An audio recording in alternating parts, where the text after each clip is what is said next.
Hello and welcome to our podcast, On Your Marks. My name is Peter and I am the leader of St Mark's Church in Jersey, a growing, friendly Anglican church in the centre of St Helier. We want to take the Bible apart and see what's really in there, going beyond the face value to dig a little deeper into certain topics. We will bring you fresh content every week and hope you get a lot out of listening. So, if you're ready, let's go. Well, hello Ray. Hi. And hello to everyone listening. Welcome to our podcast. If this is the first time you've joined us, you're extremely welcome. Today we're on Influential People Part 2. So this, Ray, we met, this was now 2 weeks ago, to start a new series, which we may not do every week. We're going to dot it over the coming months, where we go back across your life and talk about some of the influential people in your faith. And the last one, episode 1, we talked about Father Ronald Arthur, Ivy Porter and Billy Graham, and I'm sure everyone has heard of at least one of those names. So I really enjoyed doing that and had some nice comments. Good. Which is great. And today we're going to work down the list, and I can say with absolute certainty I don't know any of the names that we may cover today, which is exciting to hear about these people. So can I just ask, how was it for you, so 2 weeks ago, sort of going back in a nonchalant way over your history? Did you enjoy it? Yes, I did. Yes, it's good to remember and be thankful, because you are only what the influences on your life have made you, in a way. And God uses them, and God uses the most surprising and the most unlikely to establish you as somebody, and it gives you a bit of significance and gives you a greater understanding, I think. The one that stuck in my mind over this past fortnight is Ivy Porter, Bagheera, scout leader, and the fact that you found out recently that she had been praying for you all her life until she passed away and you were 70 or something, which is just amazing, isn't it? Yeah. And this is what staggers me. Yeah. People's prayerfulness and faithfulness. And I found that with my dear grandmother. And this is person number 1 for today, grandmother. Yes, because, let's crack on. She was a lovely lady who was widowed relatively young. My grandfather died before I ever met him. Wow. I think around 60 or something like that. And she carried on, and she tended to spend much of her time in the later years going and staying with her children, grandchildren and so on for a few weeks here and a few weeks there, and it took her all over the country. But she somehow regarded the area in which I lived as home. That was where her youngest son lived. And I heard relatively recently from a cousin in Hull in Yorkshire that she had been staying with him and his wife at the point when she was terminally ill. And she said to them, I want to go and finish my life by near where Ray is. Gosh. And I didn't know this. What happened was she came, she was dying, and I went to see her. What stage in life were you at? I was at college. Right. And so Theological college? Theological college, yes. So I went to see her, and I remember vividly sitting on the edge of the bed with my arms around her, which is what she wanted, it seemed. And she died in my arms. Oh, wow. I discovered that she had daily prayed for me. Oh. I gave her, at the end, what she wanted. And it was it was somehow related to... She was clearly found it very important that she had a grandchild who was training for ordained ministry. Yeah. It mattered to her. And also I had, during the latter part of the Second World War and beyond, I would frequently be packed off to stay with her at a time when she rented a cottage in Nottinghamshire. Where were you living that you needed I to was packed living up? in the northwest Middlesex suburbs, London suburbs. Okay, so it's a slightly risky area.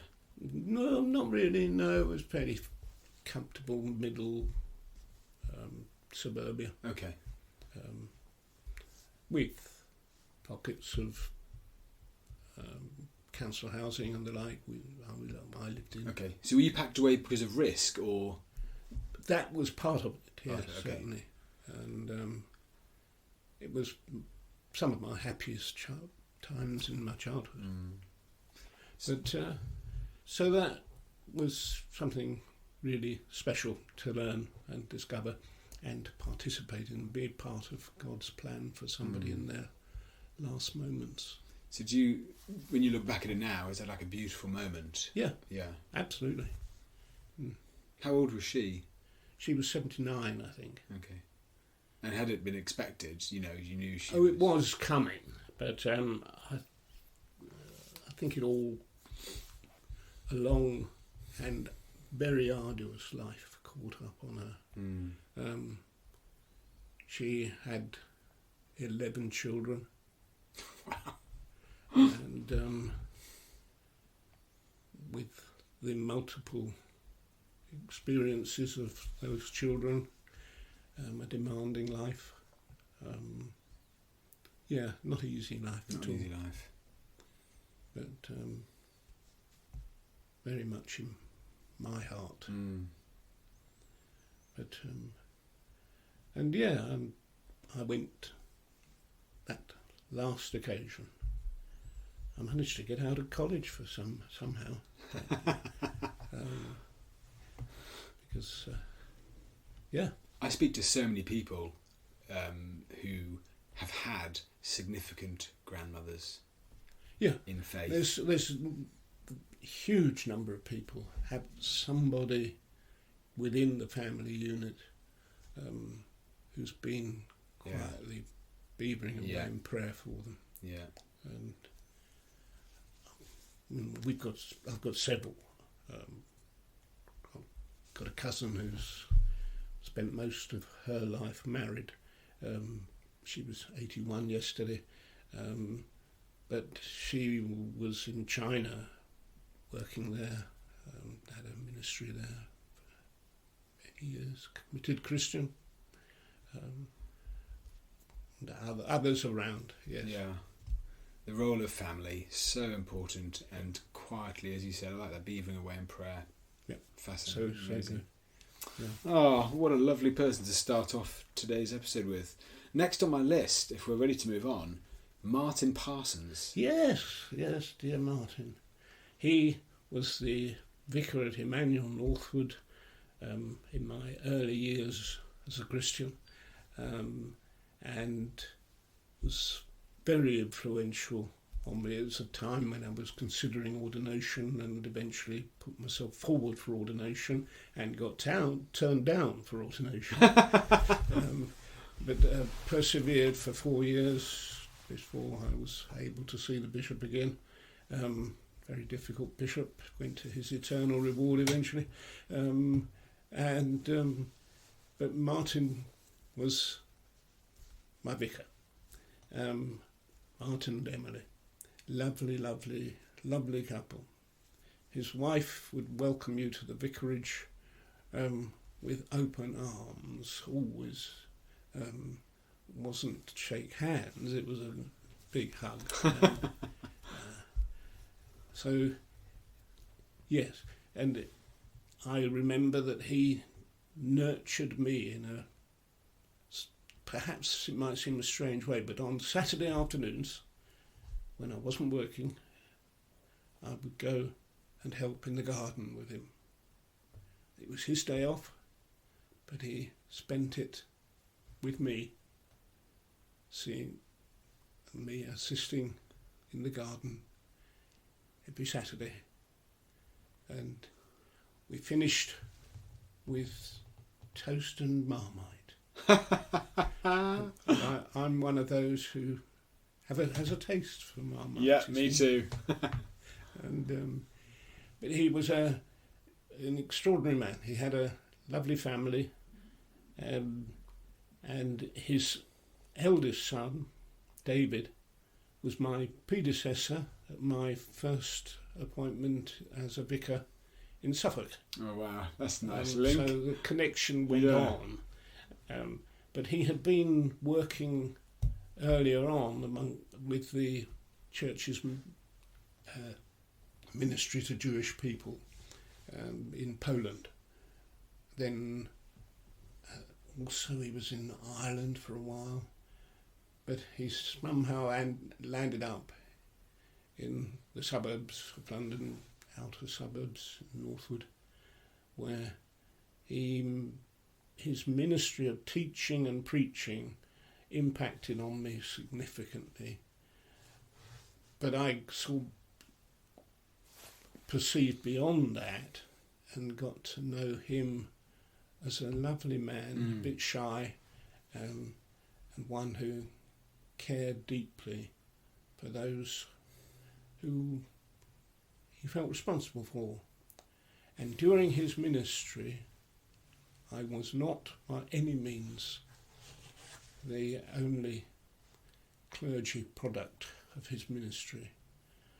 John Perry was one who became Bishop of Chelmsford, and others, and this is where my mind starts to go, but a whole string of young men, it was just young men in that sense, coming forward for ordination. Did he see it in you, or did you go to him and say, I feel like I've... No, I think he saw it in me, but he saw it. He saw the perseverance of waiting for several years before I could reapply, and I think the persistence was something that he recognised as from God. Yeah. Which was gratifying. Amazing. And I suppose, and what he got out of it was a nice tidy garden. Yeah. And he obviously, Saturdays was his gardening day. Yeah. But he allowed me to intrude on it. And then that's really precious. Isn't it? When he could very well want to just be in his own head with God, just praying while he gardens. Yeah. Invited you into that. Yeah. That's really special.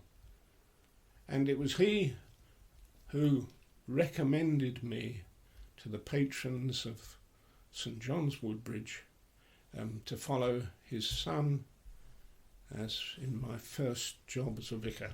Wow. It was all to do with people whom he knew, and yeah. Was that a good appointment? I know we're skipping forward a bit. It was a very important one for me. It was a very exciting one in lots of ways. Yeah. It gave me opportunities to be right at the heart of a diocese. I'm very close confidant of the Bishop, John Wayne. Wonderful name, isn't it, John Wayne? Fantastic. Hitch your horse up outside. And I vividly remember standing at the door of the Bishop's Palace in Ipswich. Bit of a come down from a Bishop Palace to Ipswich, but never mind. And saying to John, who's gone to be with the Lord now, by the way, but he was sharing with me an idea that we were having about evangelism, and I said to him, God is telling me that you are at heart an evangelist who needs to be out there winning people for Christ. and this is a senior bishop. Yes. And Wow. but such was our relationship that he took that up. He and myself and the Archdeacon got the sort of core of a plan together, and through the coming period of Lent, we eventually organised an evangelistic meeting in each deanery of the diocese, at which the bishop spoke.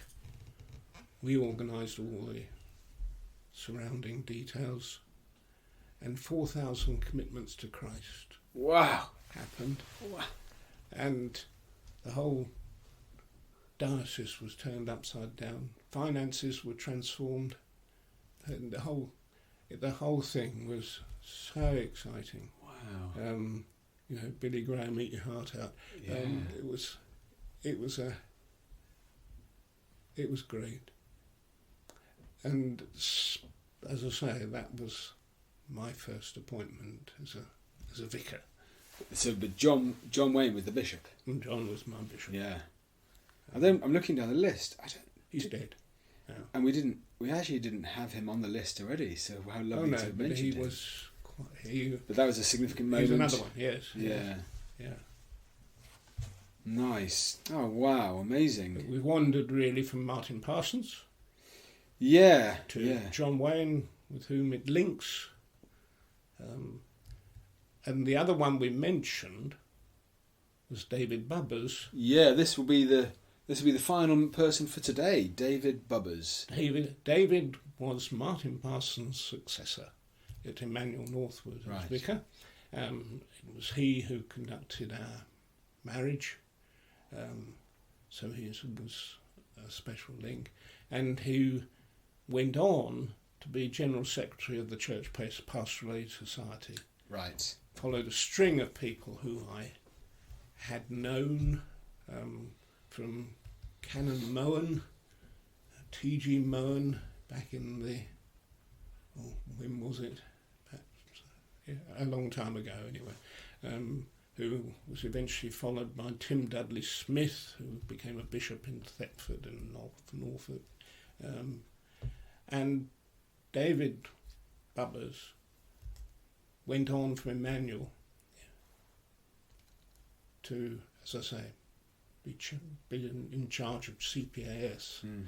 David was known by his background, in part, in that he had been in the Salvation Army. So he came frequently to Jersey.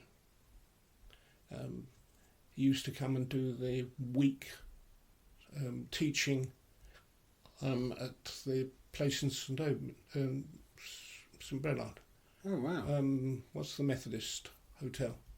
Yes, I forget the name of it. So Yeah. it's gone from me, but Yeah. I've got an excuse. Yeah, in St Brelard. I've never been, but I know exactly where you mean. Right, so he used to come over. And he used to do but he always, when David travelled, he took his trombone. So he would always insist on having, and we often got him to preach at St One, and he'd always insist on having a hymn that required a trombone or benefited from a trombone. Yeah, benefited, yeah. But I vividly remember the humility of the man who was happened to visit him a day when the then Bishop of London was also with him, but he said, come sit down. And they were considering his appointment as General Secretary of CPAS, Church Pastoral Aid Society. And David was saying that he didn't want to leave parish work. And the bishop was saying, you'll have greater influence on parishes, multiple parishes, if you go to CPAS. And that day the decision was made for David to go on and become General Secretary of CPAS, and much to the enormous benefit of CPA. How many years was he General Secretary? I'm not sure. It's quite a while, quite a few years. And he was much valued. And just to add some context, CPAS do many different things, but we spoke about this a few times. They manage the appointment of several hundred churches in the UK. That's right. So they're in charge of appointing new leaders to those positions. Yes. And they do things so incredibly well. Yeah. I mean, the whole business of appointments is a slightly strange one. The right to appoint in certain places is very odd. I mean, when there was a church in Suffolk where the patron, patron is the one who appoints, was Cornish Manures Limited. What? Cornish Manures Limited. So bizarre. And you think to yourself, how on earth did that happen? Yeah. Does it still exist? I've no idea. But there were some pretty obscure patrons around in those days, and but the best of the bunch, perhaps arguably, were the ones who did it seriously. Yeah. But CPAS, I mean, they've got a great website. I think it's .org, not .com, but they do courses. There's online stuff. Currently, they're doing, I mean, webinars and things like that. All for the leadership of the church and empowering and equipping. Yeah. The materials are absolutely the tops. Yeah. And their staff are lovely.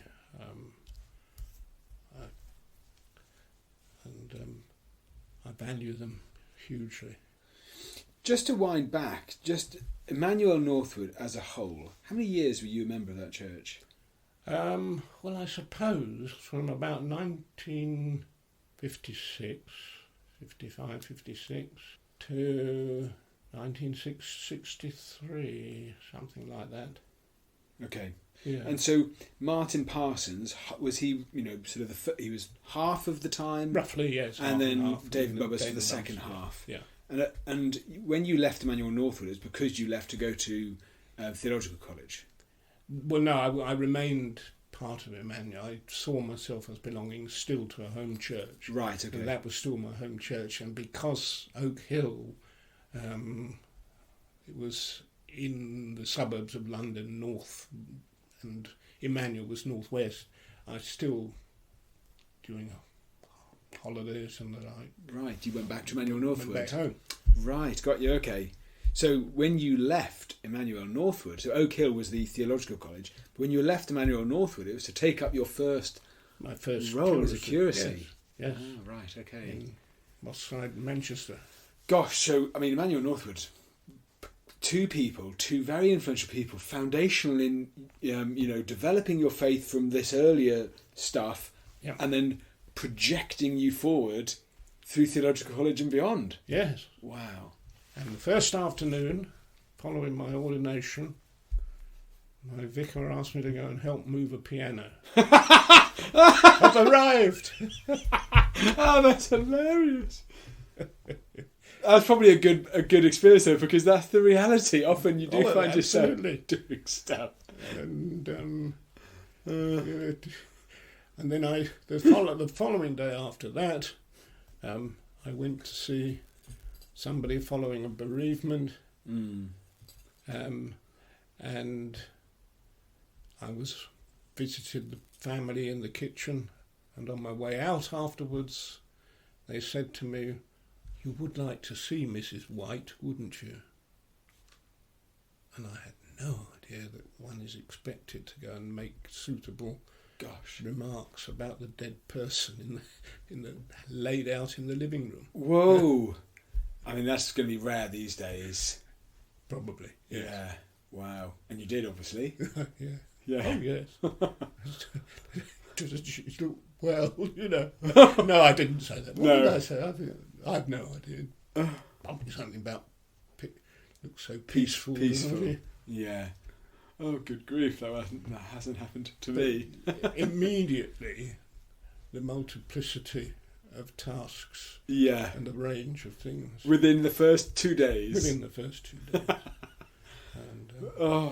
well, I mean, I don't know. That's probably where we're going to end up moving next week, because next week I think we're moving on to some theologians, some tutors at college, actually. But which is going to be good. Which won't actually be next week. It'll be next episode, which might be in a few weeks' time. So look out for that. That'll be episode 3. Yeah. Well, what a fantastic episode. We've chatted about your grandmother. We've chatted about Martin Parsons, and then John Wayne, and David Bubbers as we finished. Okay. Thank you so much for your time, Ray. Not at all. It's been great. See you next time. Yep. We do hope you enjoyed this episode. Don't forget to like and subscribe and share with your friends on social media. And please do get in touch with any suggestions or comments you may have. Thanks for listening, and see you next time.